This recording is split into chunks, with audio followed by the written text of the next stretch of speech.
এটা আমাদের কোনো বন্ধু বা আমাদের বন্ধু নিয়ে এসেছে। আপনারা সতর্ক হবেন। আমরা যে দীর্ঘ 17 বছর ছেলে চুপ করো, কথা শোনো। আমরা যে দীর্ঘ 17 বছর কষ্ট করেছি, রাত্রে কত কষ্ট করে থাকছি, অনেকে জঙ্গলে থেকেছে, অনেকে কষ্ট করেছি, তখন তো কোনো আত্মীয় স্বজন আমরা পাই নাই, কোনো আত্মীয় স্বজনের বাড়িতে জায়গা পাই নাই। এখন আমাদের আত্মীয় স্বজনের অভাব নাই।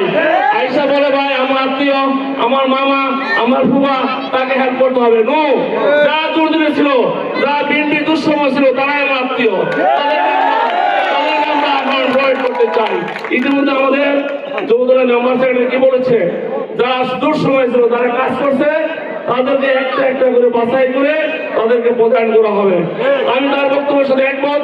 আমিও আমার দলে, আমার বিএনপিতে আমরা এই সমস্ত প্রক্রিয়া অনুসরণ করতে চাই। যারা দুঃসময় ছিল, যারা দুর্দিনে দলের সাথে ছিল, তারাই আমাদের প্রকৃত বন্ধু, তারাই আমাদের আসল কর্মী। আজকে